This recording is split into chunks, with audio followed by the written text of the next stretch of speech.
Here. Hey, how's it going? Hello. Hello. Let me see if I can turn the sound up. Two different sets of parameters for those things. So using those parameters, like in our simulations and theirs, with our exponential growth rates from using those parameters, we get the R naught that they got. Okay. So we have So we multiple. have consistency confirmation. Yeah. Good. So it also means it was lucky that the first parameter we hunted for was the first set of parameters was which probably means that we just know this model too well at this point. Good. Well, that's the one thing we want to hear. Consistency. Hey, Willow, how are you feeling?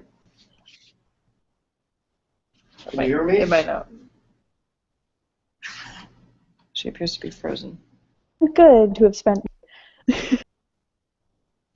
I Can you hear me? Hey, you're good. Good. Yes, glad to have spent more than a day and a half at home. Yes. How are you? I'm okay. Thank you. Good. And the gentleman on your right, whose name I have tragically forgotten. Daniel. Daniel, how are you? And Alfredo is here. Hello. How are you? She said, "How are you?" I'm fine, and you? I'm good, thank you. And Molly, who's holding the laptop, how are you doing? I'm doing okay. How are you? I'm good, thank I'm holding Willow in my hand. you. Mad with power. Yep. How can I? Here, let's see if I can make So this why full don't we go to the subject? And I think that we can definitely cut this evening short depending upon what we want to talk about. But I think it's an important topic. Let's do it. Mm-hmm. The readings. I read were we supposed to read the things in the references or the? No, just the document, and there was one link. Yeah, I didn't read any readings. Okay. We'll send you to do your homework. I read the PDF. Are you on that list? Is that how you got? Yeah. No, Joe sent it to Joe us. sent it. Joe sent it. That's right. That's right. I got it, Okay. but I didn't know it was for today. You want to take 5 minutes and read it? It'll take you probably about 5 minutes. It's 2 pages double space. Yeah. Okay. Why don't you do that? We'll keep the place warm. Maybe I'll put this on a Yeah, that's good. desk. Right there. Yeah. You can turn it around so she can see. And you can come sit over Actually, here. you know what? My computer doesn't actually reach that far. That's a problem. Why don't you pull the table a little bit towards you? Yeah. And then you can put it there. And then you can come and sit over here.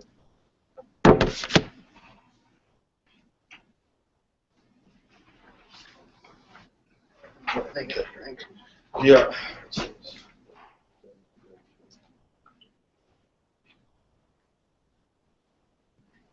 So did you finish the process of coloring your hair? Yes, finally. It feels much better. Tell us what it looks like. Yeah, it took a little bit too long. Screen.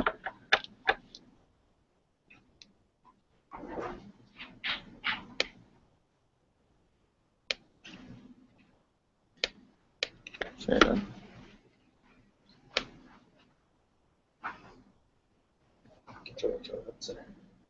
So overnight we're running all the stuff for the 2 different sets of parameters, so we should have figured tomorrow. Great. Okay.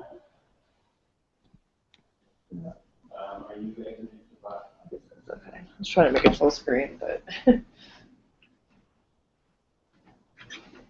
all right. So we're going to give Alfredo 5 minutes to get caught up. Mm-hmm. Talk about it in the meantime. So we have, so one thing we can talk about is the schedule for the 11th. Yeah. What is your impression of this distributed decision-making tool that your friend in Providence is working on? Of Lumio? Lumio is pretty rad. Have you gotten a chance to look at it at all? I just pulled up the website and I clicked on, but I didn't get to a point where I could see what was happening. Sure. So let me see if I can actually find a find a version of it. Just a moment. So it's been super useful in a number of different formats. One is about for the Digital Humanitarian Network to decide whether or not we were activating for incoming requests. So I'm going to share my screen with you if that's cool. Yep. And let's see.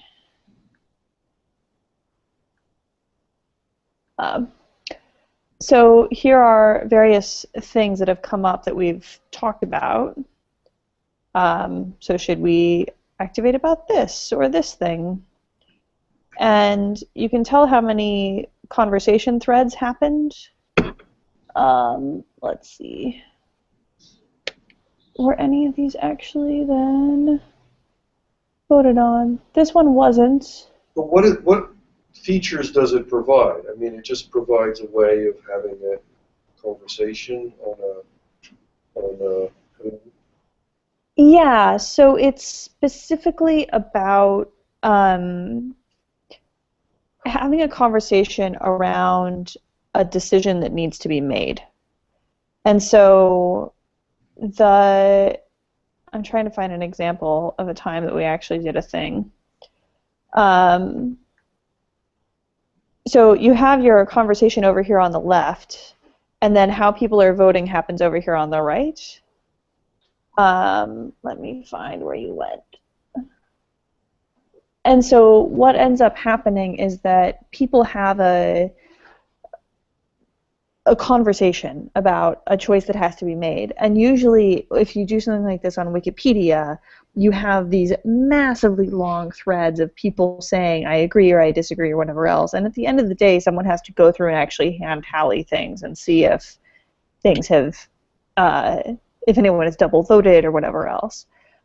There are also voting tools, but they're usually like the voting happens off to the side and then the conversation happens over here, and no one, there's very little link between the two.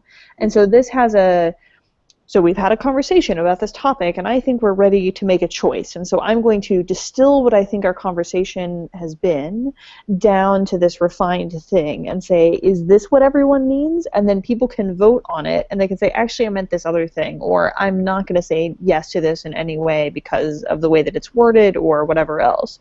And so it's been a really useful tool for how very large groups can come to a cohesive decision together, which isn't necessarily lowest common denominator, which is often what online voting ends up as, is like, what can everybody... Anne arrived, and Alfredo is back, so why don't we postpone that discussion? I'll try to take a look at it. Okay. But the scheduling may be a little bit difficult because I have commitments at MIT from 12 plus and probably till about 2. And she needs to leave at 2:30. Okay, that's fine. Then let's leave the decision-making thing, or have her come and speak at a later date. That's not a big deal. It sounds right to me that we may want to have her come a second for the next program. Mm-hmm. Either she could come for the. I mean, if you think that the best thing is to have her present as opposed to discuss, then we would do it. It would end up being 2 months later, right? So that's a long delay. Yeah. So let me look at it and see whether we should try to maneuver it so that she can speak. Okay. Cool. Anyway, why don't we do that offline? So Sounds good. Willow is there. This is Alfredo and Daniel and Molly. So Anne contributed by sending us some additional information about the Walmart program. I don't know if you got to see that, but regardless, she put some effort into compiling it. And today is kind of an informal discussion of where we are. I don't know, Willow, do you want to say a few words? So the goal is that we want to move into how do we take action upon what we've learned in complex systems. And we're looking at doing a first day celebration. And so because we take theme over the course of a month, and the third Wednesday is the reading group, which is this one. We're reading about what a first day would look like, and then next week we'll move into how do we make that actionable. So this is about do we fully understand what we're going for and what we're getting ourselves into before we move into creation space. Sounds good. Sweet. So what does that mean for everyone? Like, why did each person who's in the room right now show up today, given your valuable time? What can we do to make sure that this is the most worthwhile we can for you? sounds good.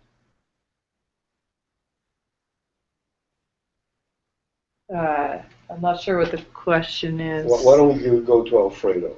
Let's let Alfredo. Okay, so I read the document that they sent about the PSP program, and I think it's in the right direction in the sense that it's people who have to change their habits in order to have a healthier life, of course, and to be encouraged to do the recycling and to have another style of life than this that we've had so far.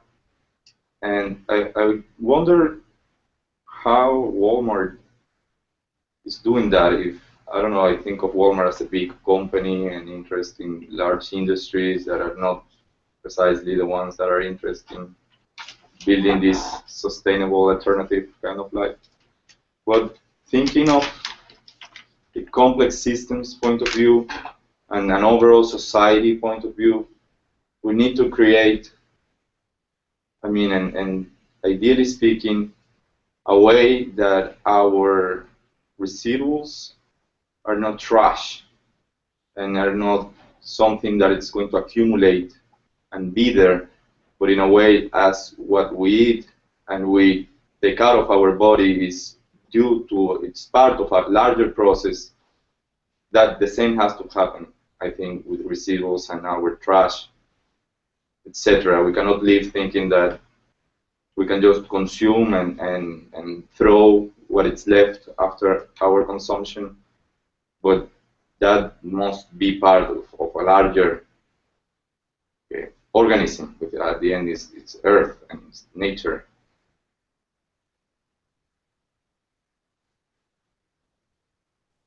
Daniel? So I'm kind of confused. What are you? What is the purpose of this conversation? Is just to have a discussion of the reading materials so that we understand what it's about, with the intention that based on this understanding, next week there's going to be a larger group that's going to get together and talk about how to get this to happen. Yeah, I guess. But what are we supposed to like when we're going on there? And, Just what are your reflections on Yeah, on what you read. what you read?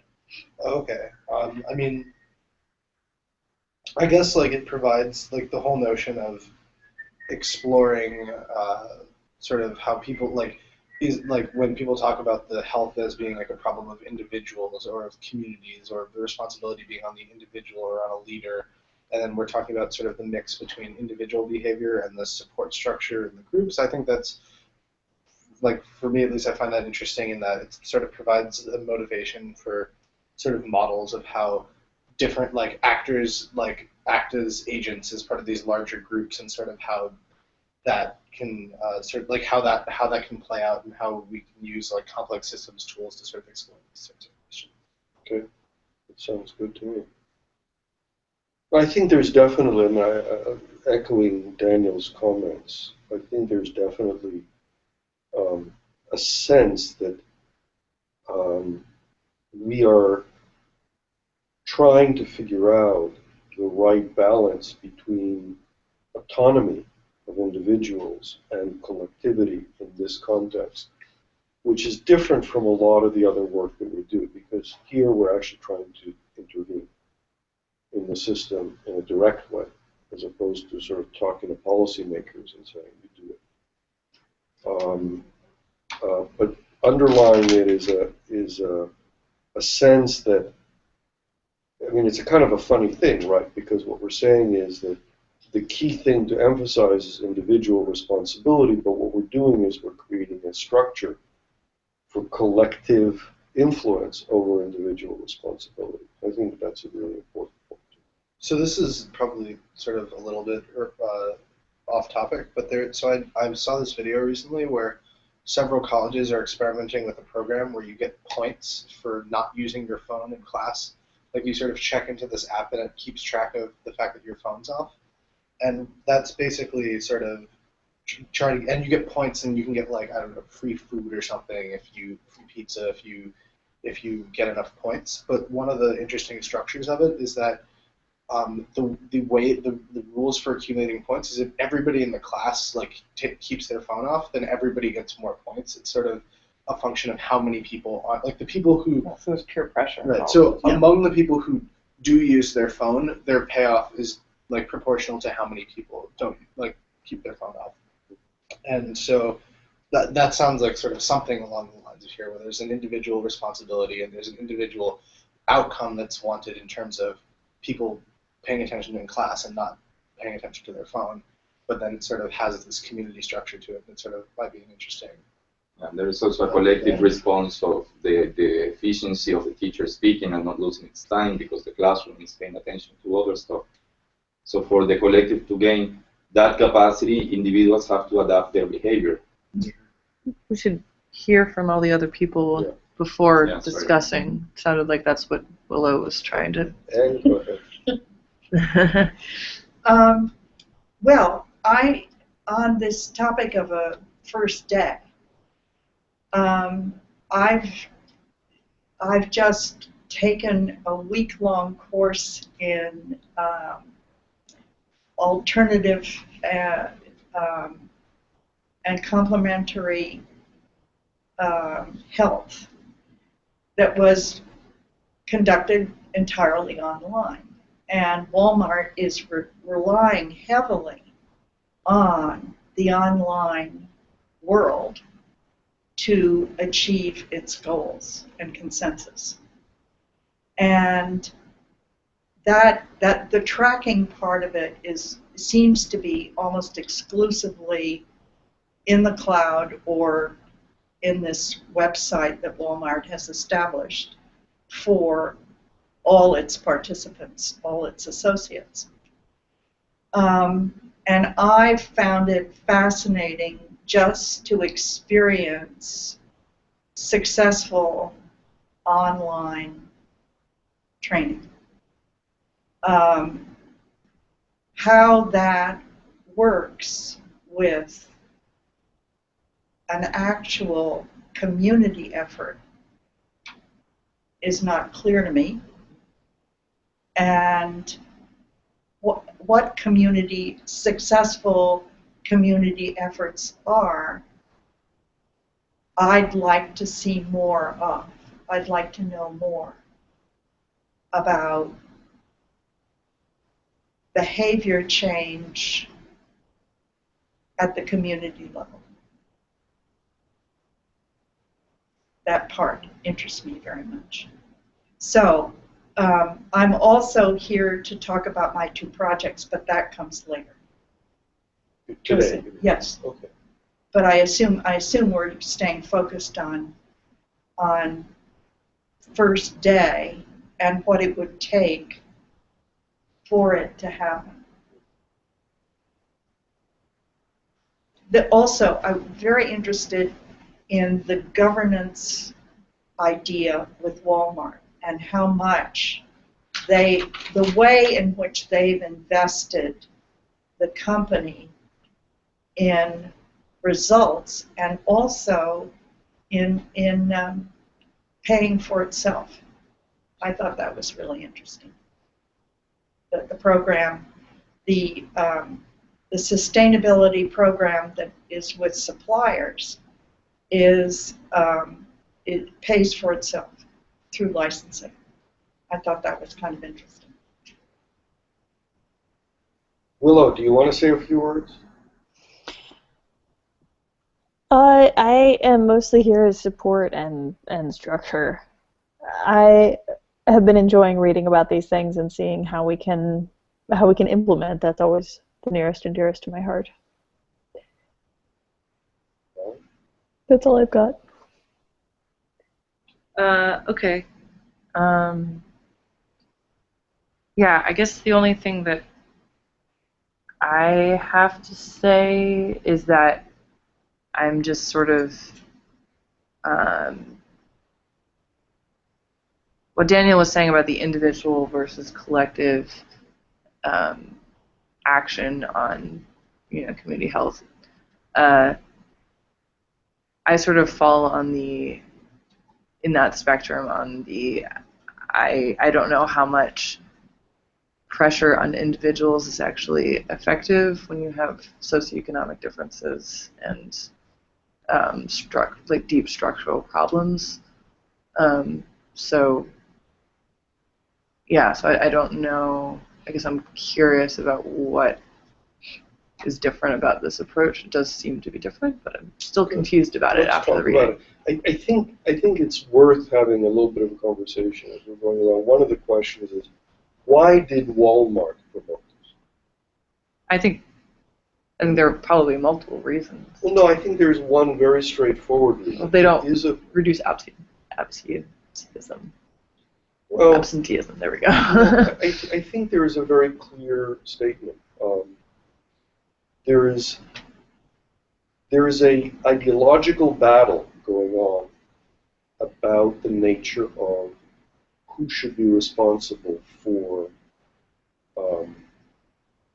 the well-being of individuals in society.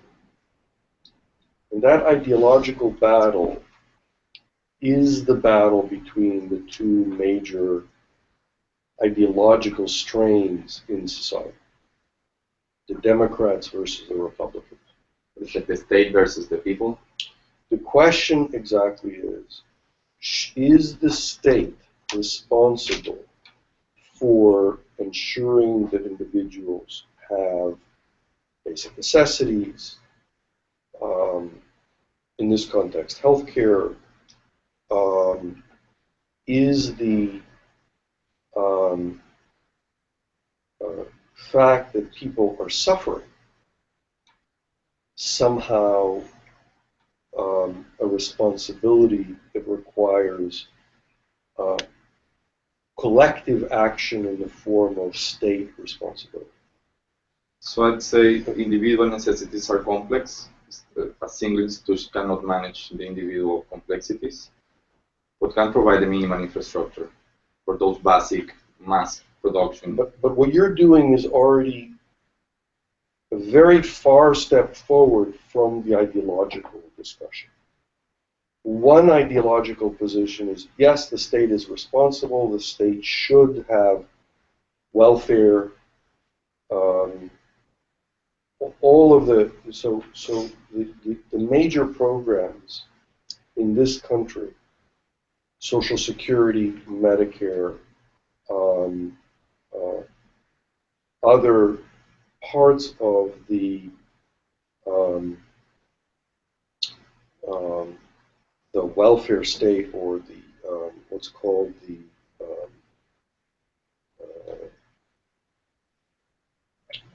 what's it called? There's some term for it. The which kind of state? Just the government, right? The government has like responsibility. There's a term for it. It's to protect people from disaster. Not triggering it. I don't remember. In any case, a lot of those were created in the 1960s. There was a particular period of time where they were expanded or implemented. There were a few of them that happened earlier. You remember when Social Security happened, right? Social Security is what? Oh, sorry. Well, you can look it up when it started. So the point is the following. If you think about the ideology of particularly the Democratic Party, is that the government has a responsibility to ensure that individuals are okay. What is the standard for okay is something that's been shifting over time, and that's one philosophy. The other philosophy is the government has no responsibility for what happens to individuals.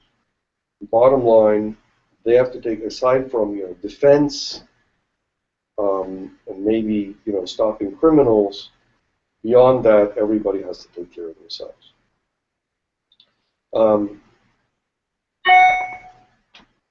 I don't think that either approach is reasonable. But the point is that this action by Walmart comes in that context, where they are being criticized for the way they are taking care of their employees. And they're turning around and saying, it's their responsibility.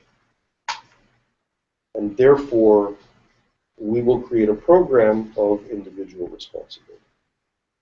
So I do think that that's an important question. I don't see it as being an either or. In general, I think that it's not just that either approach is wrong. It's a question of what works, also. I think that both. Again, I don't think that it's a correct ideological battle. And I think you've articulated some of that. Yeah.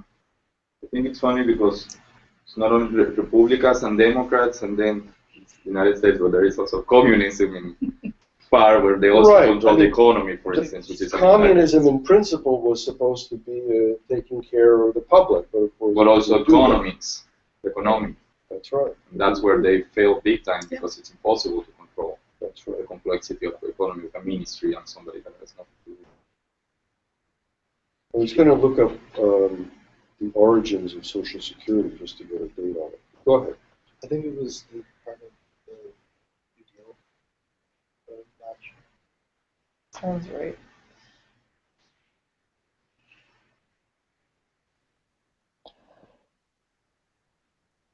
Walmart makes a point of saying that they do supply the space in their facilities for associates to be able to participate in the program. They make a point of that. In other words, space in time or physical both, space? Physical and time.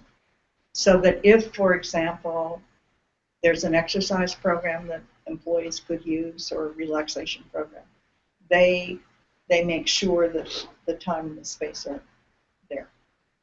Do they see that pay as for part of it? Do they give them wages for that time that they're missing work? Yeah. And by the way, it's also pretty clear that just by setting up that program, they're in fact violating the principles of personal responsibility. Because if it's personal responsibility, then, well, let them do whatever they do. Yeah. But at the same time, they are a company, they are not a state. Correct. So they are the people taking care of their responsibilities and not the state. Especially since companies are individuals, according to the current. Right. So this reminds me a little bit of the difference between what FEMA can be good at in response and what Occupy can be good at in response, and that the state can be very good at delivering both things that are very simple, but also, I think, providing resources for people to figure it out on their own, like providing that support. But then it's up to the last mile problem in response would be, well, how do people even know about it? How do they decide what part of it is right for them? And even just the impetus to go and get it done. Like, it doesn't matter how many resources the state is providing, we would find it, I think, unethical to enforce that care upon someone who perhaps did not want it. That's another ethical question. The thing that I take issue with Walmart doing this is that by getting out of paying taxes and paying a living wage, they've removed the ability of the state to fulfill its potential role in this combinatory system. I agree. Sweet. I want to hear more about that statement, because I'm not sure I understand the problem that we're facing. So Willow, I don't know. Do you want to talk about wages How does the issue. state, how does this deny the state a role, is the piece I want to understand. So because Walmart tends to not pay into state taxes and federal taxes in the way that might otherwise be expected of them, the state cannot then provide the health care and welfare for individuals who aren't making enough on Walmart income in order to supplement. It's actually been shown that it's the other way around. What they do is they actually use state welfare system to subsidize their business process by having their employees make so little money that they actually are required. It's both. They use it and they don't pay into it. Yeah. So they're sucking it dry in two directions. What's Rate of is, dump of McDonald's, is the don't Yeah. pay into it something specific to Walmart? Walmart, or is it just about corporate taxes? They find all the loopholes, right? That's how they avoid is it taxes. something- The problem with the loopholes is that in principle, if the law is the way it is, you would say that the companies should have the right to exploit them. The problem is that the companies are writing the laws. That too. Well, but what is it that they don't like? What is it that they don't pay into the government? Like, I just don't. Yeah, Willow, I don't know what you have. I don't have the detailed information about Walmart and their tax payments. Yeah, I don't have the resources in front of me, but I assume it's the way that it usually looks for large scale companies looking for loopholes. Yeah. Oh, okay. But that's a question of why are the loopholes the way they are? And the answer is because the companies have a lot of influence over how the government writes the laws. And I agree that that's an issue. So to claim that they're just following the law is actually not the point. But the issues are also having to do with things like what is the minimum wage, which has been a major contention. The other thing is that on the ideological front, and this is something that we've done a fair amount of work on, is the basic functioning of the economic system.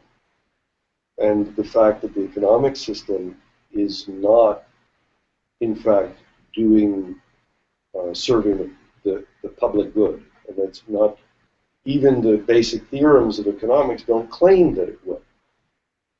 People interpret the idea of the invisible hand and the ideas of fundamental economics to indicate that it, in fact, should serve the public good. But if you look at what those theorems say, they don't say that at all.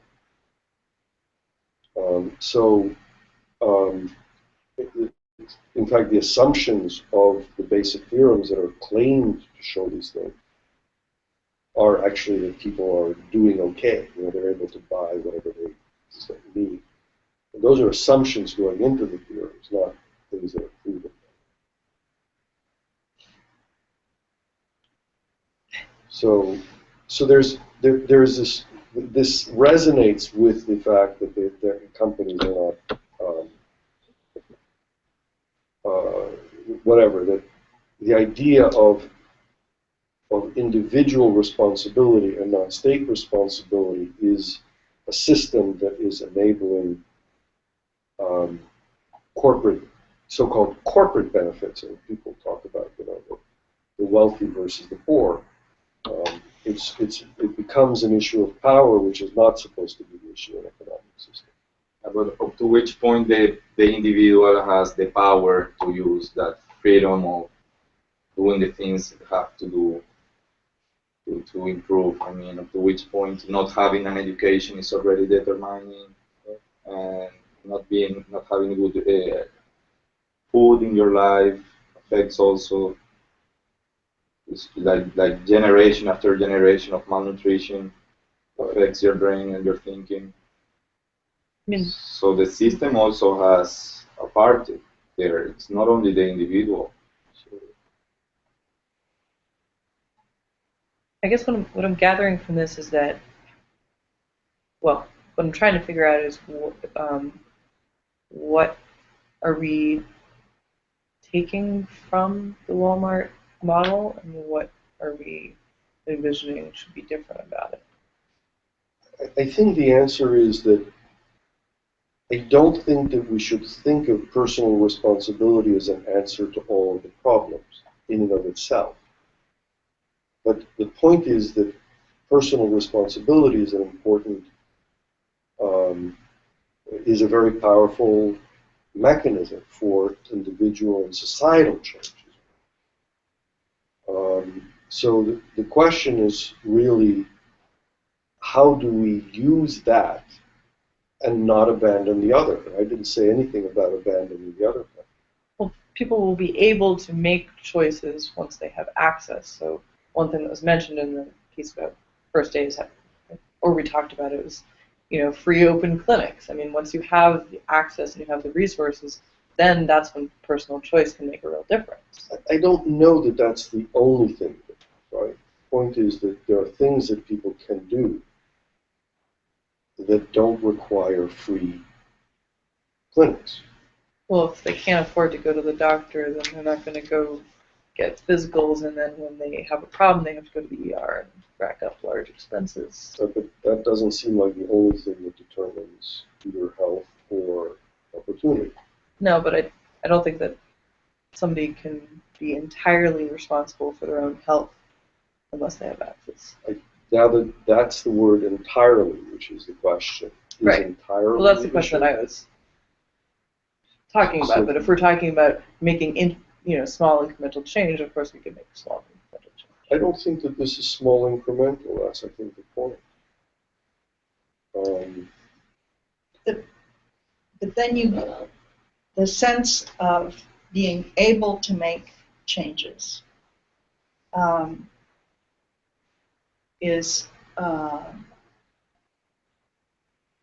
depends to some extent, I think, on whether you're shown, whether a person or people are shown that they can do it and how it's done. And I'm not talking about a roadmap. I'm talking more about exploring options and how those options fit a person.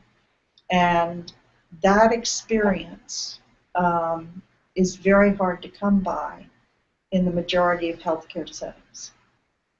So if the goal is to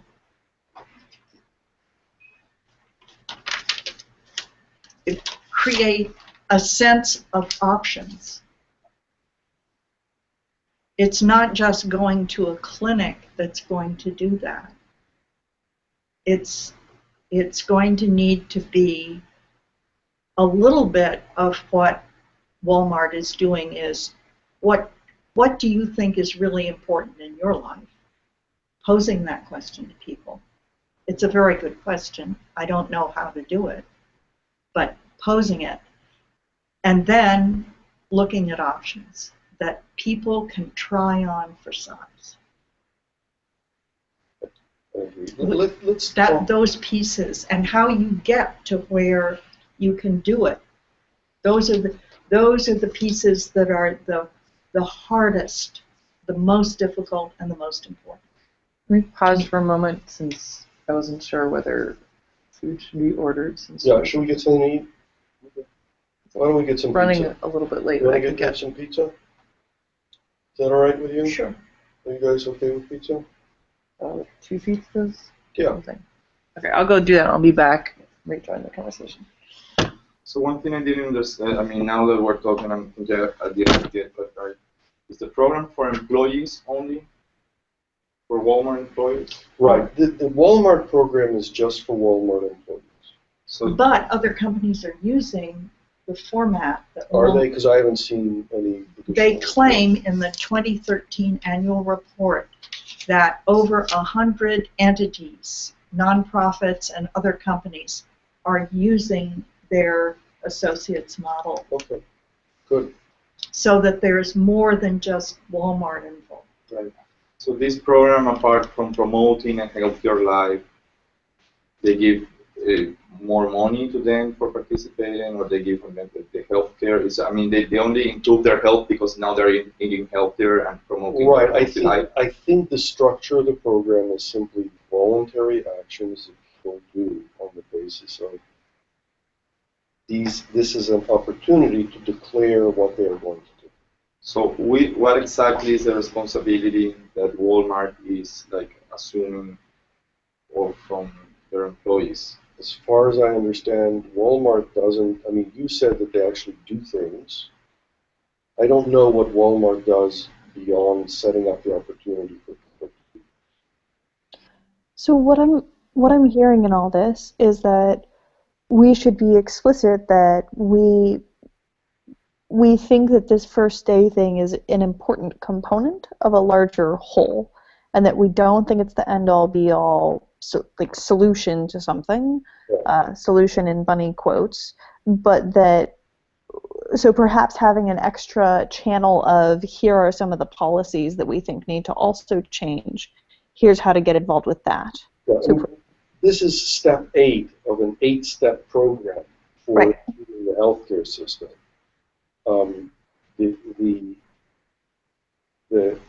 There are other things that in principle are more, when we're doing the scientific analysis, there's a level at which we're not asking the ethical questions, which also can be added in terms of what do you want to do. So an ethical question involves, do we think everybody should have health care? That's an important question.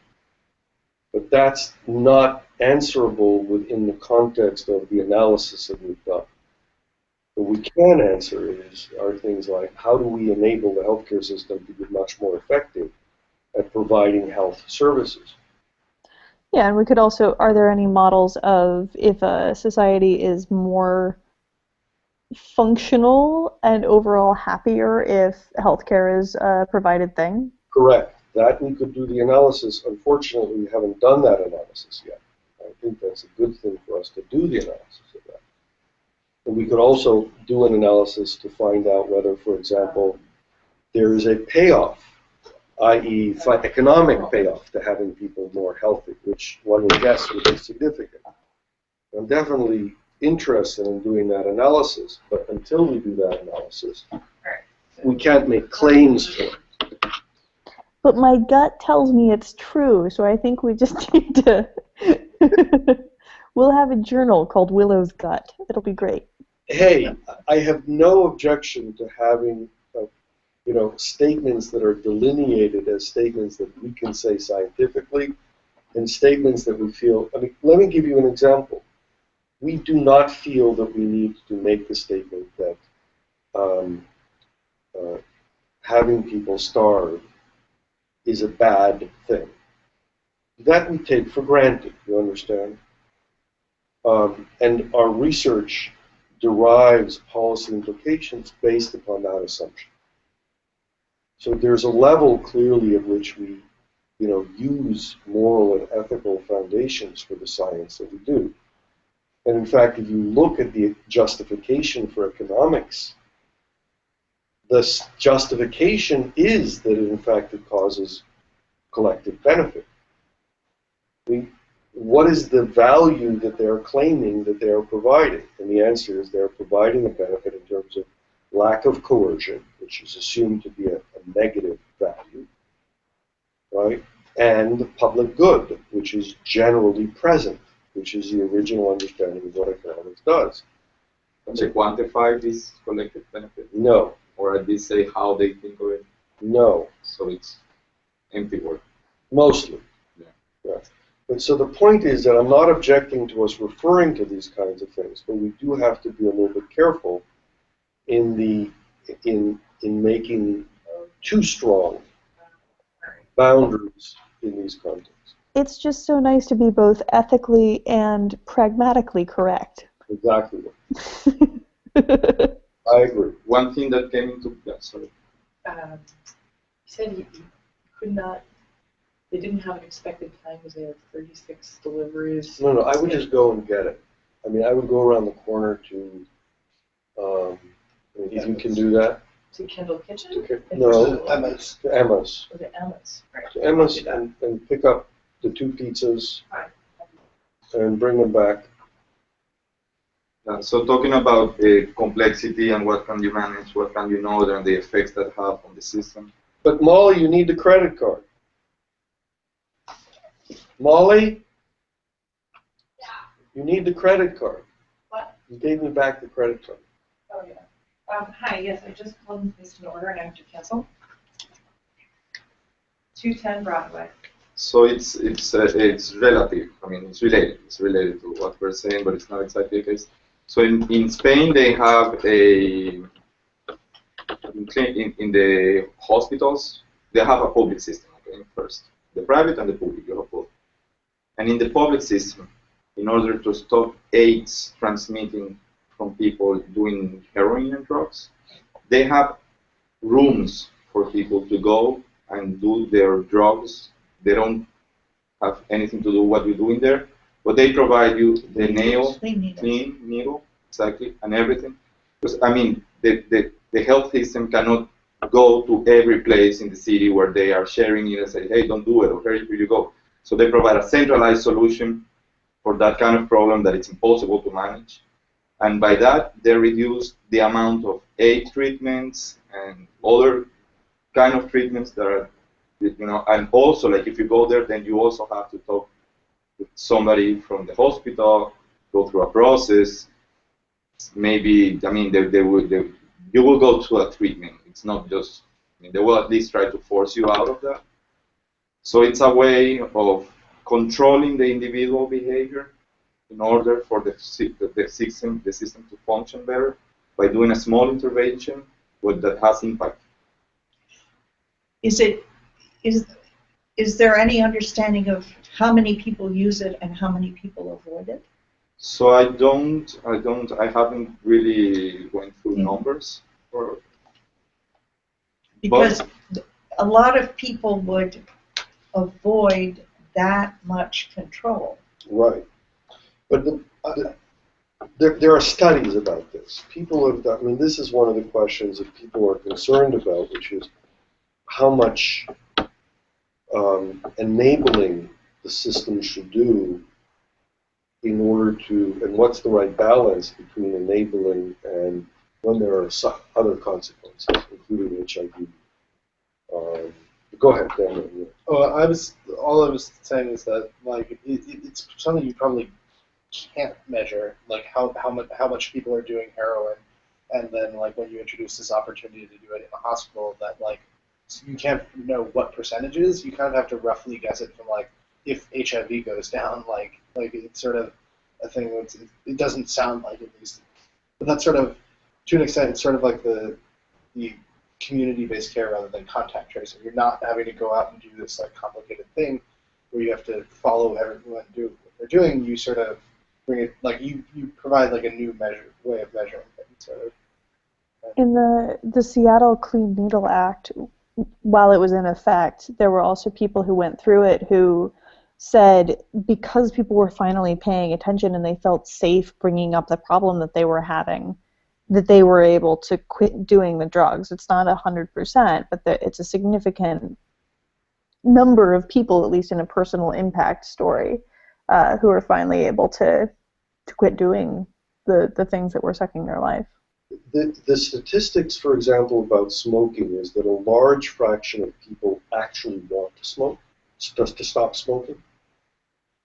And they just don't know, they don't have the means to do it. Whether it's psychological or whatever the issues that are involved. So very often there are things that people want to do that are beneficial for them, that are beneficial for the society, and the question is how to create support for that process. And I think that this is definitely geared for that purpose. This is not geared to coerce people into doing A, B, or C, but it's to enable people who want to do something to do. Either that or the first stop on the festival is to be fitted for a straitjacket. Correct. And then people have to do the rest of it.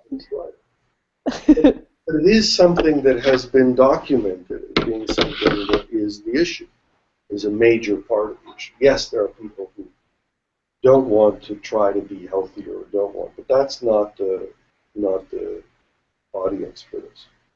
For instance, also in Germany, that you have to pay for your trash. because of the weight and whether you measure it, you measure. So that's people are very careful with their own trash cans. Yeah. So no other, because the neighbors try to, hey, don't dump into the neighbor's trash. So they have to pay. But in that sense, they have a very good system working because people is taking really seriously how they separate the things and, Well, and not to produce that much. well, what you've talked about goes to what Daniel also said, is that there can be collectively imposed incentives that may be part of what we want to do. I'm going to pick it up in 10 minutes. Yeah, I think there's an episode of The Office where they do like a group weight loss thing, and they stand on like a comically oversized scale that I guess is supposed to like weigh trucks and things like that. So they all stand on it. So it's sort of, that's probably a less good example than the phone thing, but it's sort of the group incentive sort of leading like the individual. I was at a Mongolian all-you-can-eat hot pot recently, and they did this beautiful thing where they charge you a flat rate, but for any food you didn't eat, they would weigh and then charge you extra for. Oh, wow. Which I just thought was brilliant. That's amazing. I don't understand why. So that you didn't like pile on food because it's all you can eat and then not The buffet. create all this waste. Oh, I see. Yeah. So what did they do again? They charged you for what? So you got charged a flat rate, but then they would weigh any food you hadn't eaten. Hadn't. Correct, had not eaten, and charge you extra for that. Oh, I see. So the point is to do less waste. Correct. Got it. So people only took what they would eat. Very good. So there's a question you were saying about the interventions, and I mentioned this German program, but that of course is the state that's taking an action. Then we were saying before, who should take the action, right? So the state has to take it. I mean, No, but in that, the state is providing an accountability function, but they're not the ones taking the action, which is... Again, I am surely not opposed to government doing things that works. is appropriate. I think she's frozen. She was actually in the middle Oh, of you're in the saying middle of something. sentence? Sorry, I think I dropped out for a second. Okay, go ahead. Say it again. The reason I think that works out is because it's not the state that's taking the action, it's the state that's holding people accountable, and then it's still up to individual action to be fulfilled. Yeah. By the way, many government individuals understand that they are much better able to influence social behavior indirectly rather than doing things directly. I mean, one of the classic examples in this country is the tax benefits for property ownership, which is a major reason why this country is very different from Europe, because it influences tremendously the way people are choosing to live. And it's a specific value that was incorporated into law. It doesn't, whether you like it or not is a separate question, but that's the way the government incentivizes behavior. And I do think that government incentives can play an important role. I'm not sure that that's not this piece, right? What we're talking about here. But you know, if you ever study that, then that's something that we might talk about. It could be insofar as we're going into a new, as a society, insured status if the Affordable Care Act continues. And what's covered and what's not covered.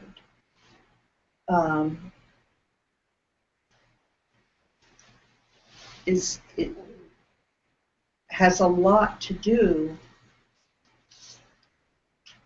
well, with two things. How people perceive taking care of their health, but also whether the healthcare system actually provides the needed services. And since this is a huge transition, a huge transition that we don't understand particularly yet, I don't think. Maybe there's a way to look at what's covered and what's not covered, but not in a highly specific way, but in a broader way, so that there's more understanding of what individual responsibility is. Well, I think Maybe. one of the things in regard to the affordable, one of the fairly clear opportunities that such a first day celebration would enable would be just have people come and register with someone that will help them to register or to know what services they have available, which may be a very key part of enabling people to get those services. There's another train of thought, and you mentioned that you're concerned about whether this actually addresses an important need, and whether this is actually impactful Right. on And people's health. I mean, I think that there are a lot of factors that go into it, and I think that I mean, I think I would say that it's common sense to think that most people want to be healthy, right? There's no reason why people would not want to be healthy. So the idea that people should take responsibility for themselves because, for some reason they're not, seems like that doesn't make much sense. So that what's holding them back? There are many reasons, but it seems like, time, money, physical ability to get to the doctor, But most health, again, is not controlled by doctor's visits. So you're talking about diet and exercise. Diet and primarily. exercise and behavioral habits like smoking, drinking,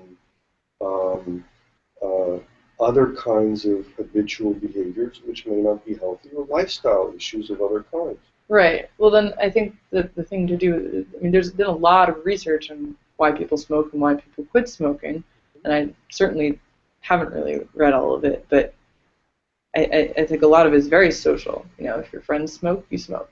So telling somebody that they shouldn't smoke, has been tried many times and doesn't really work. Except that in this context, one is exactly creating a social context for changing people.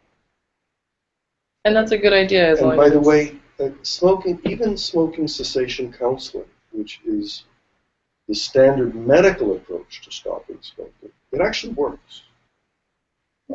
It's been documented to work because there are a lot of people who want to quit. Right, they have to go to the step of seeking counseling. So the way a smoking cessation counseling session works, we have a paper about this stuff, is that the doctor says, or the nurse, or somebody else says, the first question is, do you smoke? The second question is, do you want to quit? And if they want to quit, they go through some guidelines about how they can quit. Right. I think that's probably really valuable, and it sounds like it does in fact work, as you said. But then the question is, it does? What you're saying is it does in fact work, which I totally I believe. And again, the way it works, the sense in which it works, is that every time someone gets a smoking cessation counseling, they have to be somebody who wants. There's a certain percentage, right? Which on N1 is a small percentage, like 2%, 2 to 5% that people stop quitting. But over time, that results in a lot of quitting. So the point is that different people at different points in time, at different times in their lives, et cetera, are able to quit. Right. Then the question is, who gets in the door in the first place? I think that's an important one. Who's attending these therapy sessions. It may be a certain percentage for people. Counseling sessions. Therapy is a little bit stronger. No, I mean, because there's physical No, but there are therapy. also Physical therapy is a type of Physical therapy. I mean, I think Therapeutic it's- approach is a way to change something. Sure. Or, aromatherapy. I don't know. Anyway,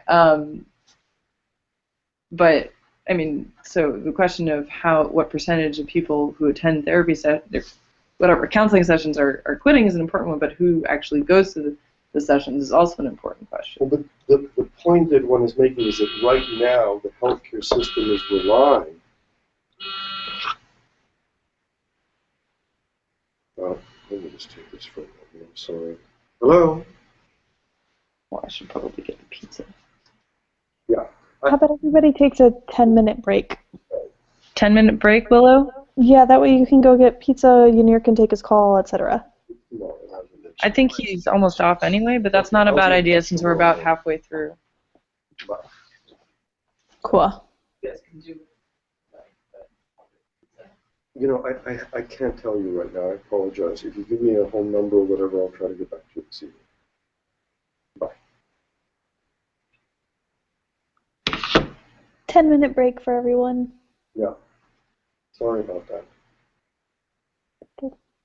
So talking about smoking, that banning smoking from bars and So a public lot spaces, of the that's had a lot social of friction, a lot of this social friction has had some impact. California now has a smoking percentage which is about 10%. Nationwide, it's closer to 20%, 18 or something. But it's been going down, and but there are states that it's much higher, like West Virginia or something, where they grow tobacco.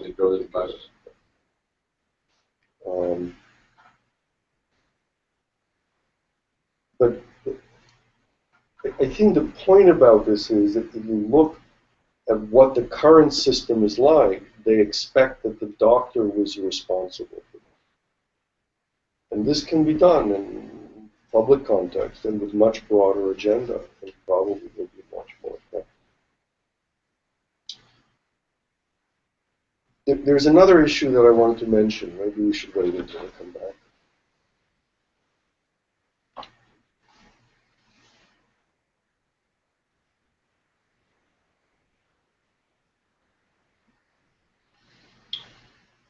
And how have you been this week? It's been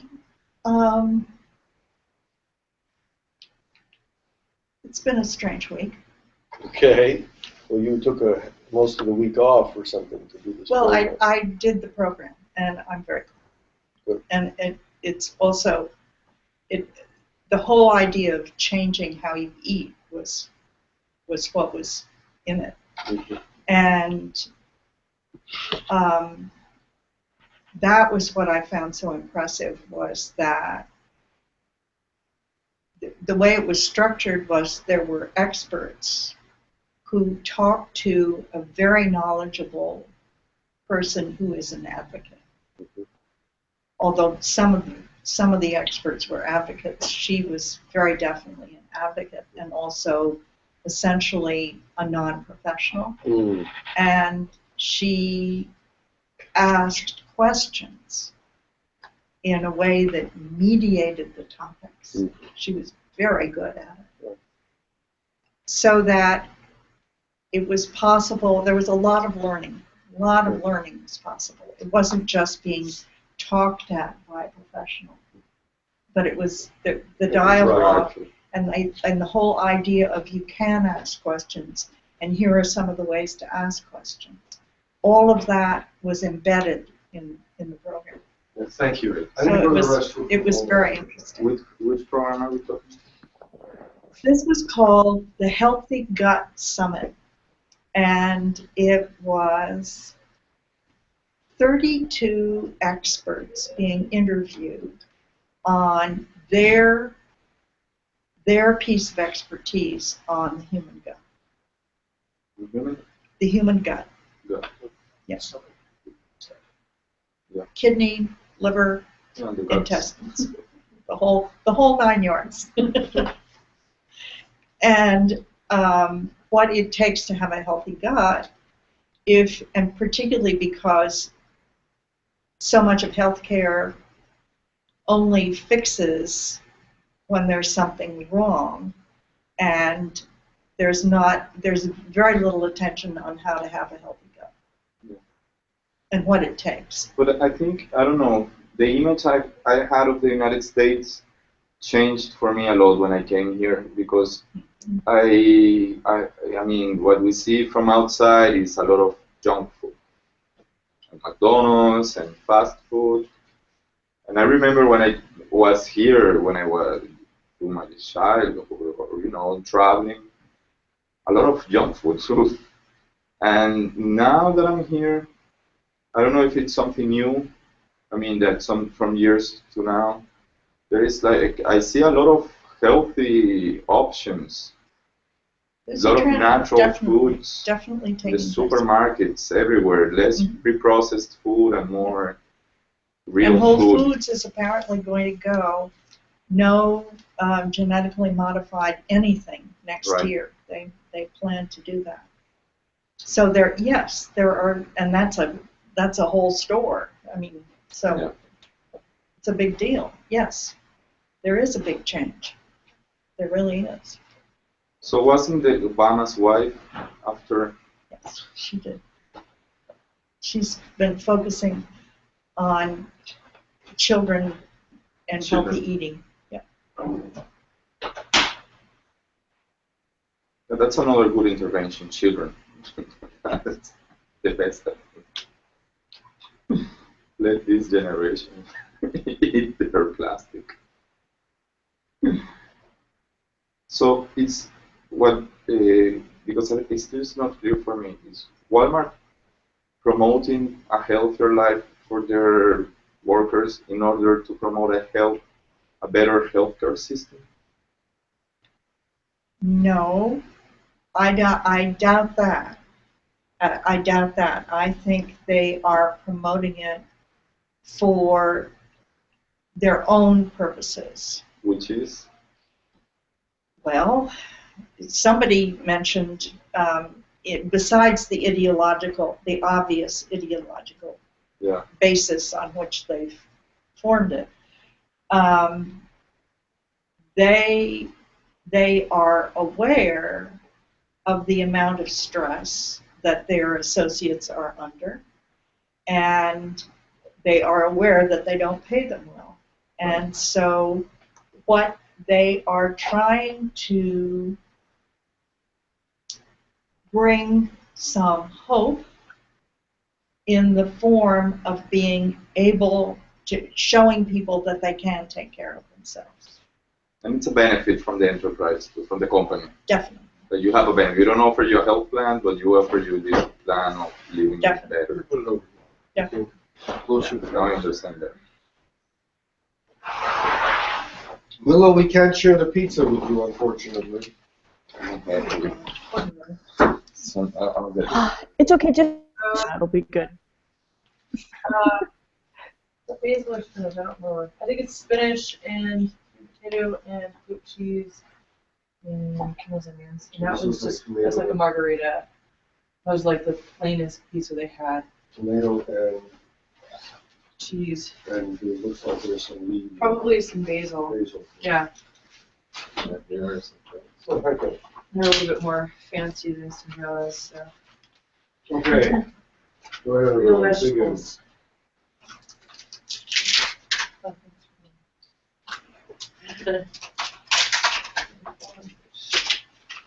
Do you have something to eat, Willow?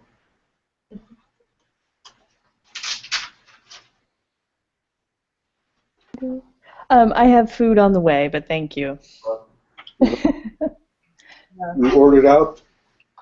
I did. I realized that I was both incapable of cooking anything with my level of cooking ability, given the ingredients at home, nor did I want to go out in the snow, and then I realized that I could give someone else money to go out in the snow for me because of the internet. Good. Yeah, I think Emma's making it. So what did you order? I have Indian food coming. paneer tikka masala. Thank you. I'm really excited to have blood sugar again. It's going to be pretty great. Mm.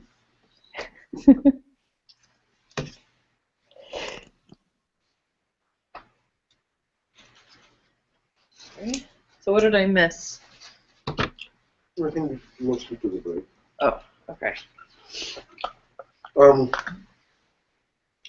We talked about the balance between what state responsibility is and what individual responsibility is.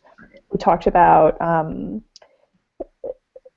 drug programs in, I think, Germany, where or was the trash program in Germany? Anyway, a drug program somewhere which matched Seattle's Clean Needle Act, whereby providing resources for people who would be using intravenous drugs, they had a place to go to get clean needles, to get to go through counseling if they wanted it, and how that not only reduced the spread of HIV and other diseases, but it also helped people opt out, like get off of those drugs if they were so inclined. And then we also talked about the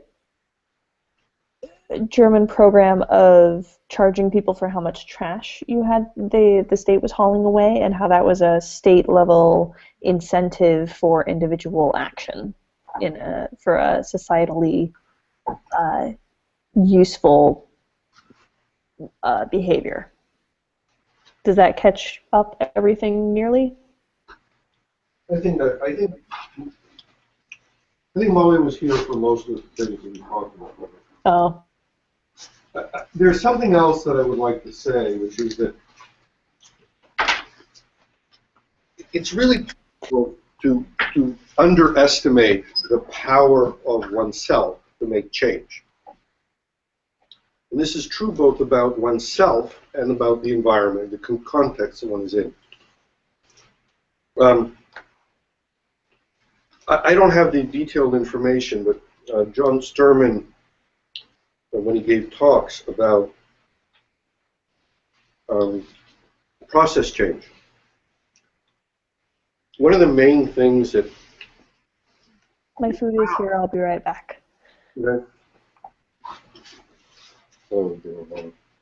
I should take a few bites of it.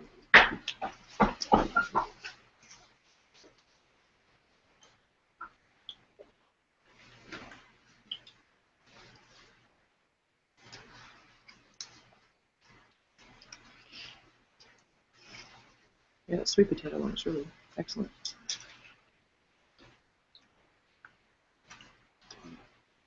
No, it has a very strong smell of romero. Romero? Romero. Like this. I don't know the name of it. Flavor? You know, Strong what? the very strong smell of Rosemary. acid. Rosemary. Oh, you were trying to say what the herb was. Yeah, it's rosemary. Romero is it. Right.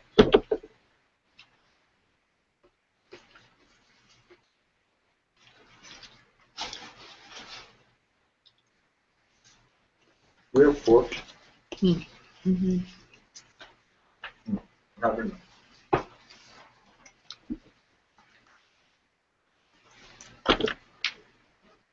Good choices. Very good. We have a whole bunch of other ones, so we can even try more. And I think they're a good Vote. place. They were open on one of the days where everything else was closed with the snow. Oh yeah. Thanks. Very nice. Right.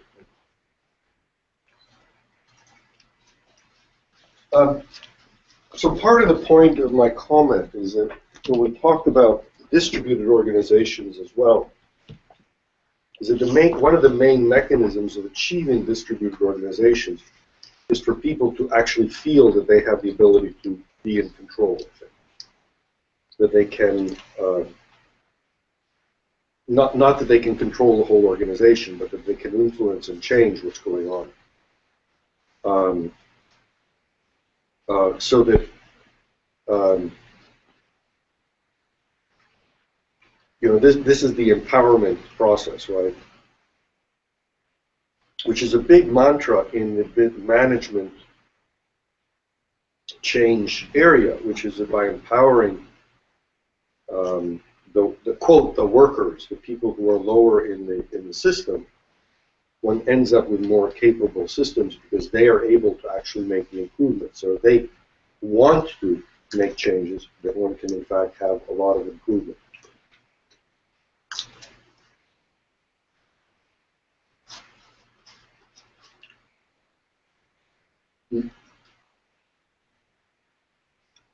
But in some sense, this goes back to there's a very basics of the structure of society, which is that the fact that people take responsibility for themselves is also taking, eventually they take responsibility for the structure of society, the advance of society, and so on.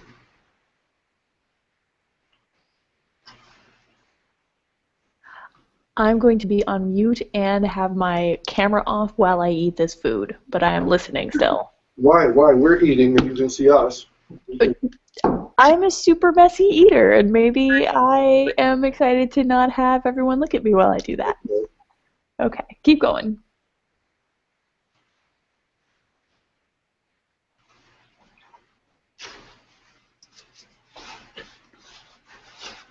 So in any case, I do think that that's an important part of what we're talking about. Yeah, but the structure of society will be the result of the people, independently if they are educated or not. It's going to be the result of them. They are the society. Like empowering people and making them make better decisions makes the society better. Right. And there is no other way around. And a poor society, ignorant society with ignorant people are more vulnerable for things, bad things to happen. More vulnerable at least. I think that in terms of this program, I think we should have in mind, what enables people to change. And one is information about the consequence. I mean, so in what way does influence happen from the outside? The outside informs you about the consequences of actions, right? You eat this versus you eat that. You smoke versus you don't smoke. The information that's available about what the consequences of actions is an important part of it. Their ability to recognize the information. Well, But also, it's not entirely a rational process. so all I said was that that's part of it. Okay. Right. So part of it is the information about what the consequences are. But there are other parts of it that have to do with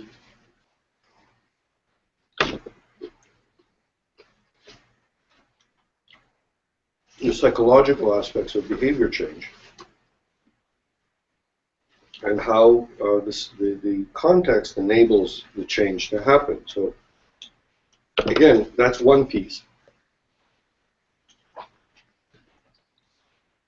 But not the only piece.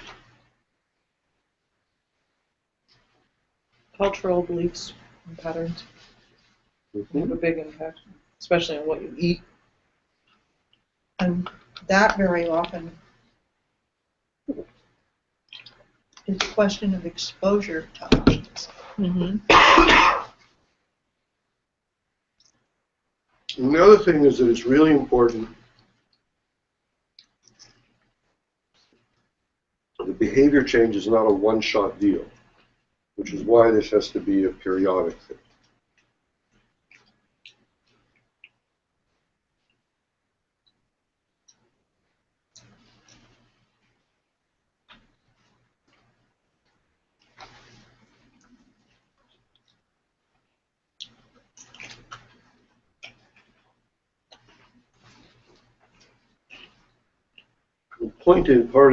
Another point is that behavior is also very much contextually determined. We know that.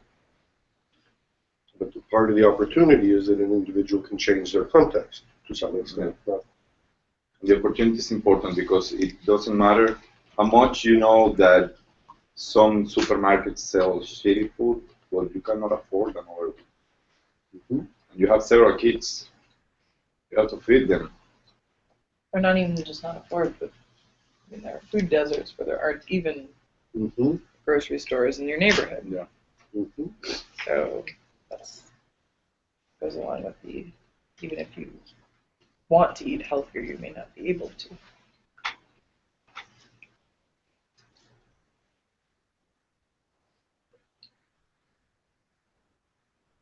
Which is funny that the unprocessed, the more natural food is more expensive than the processed food that has all the equipment.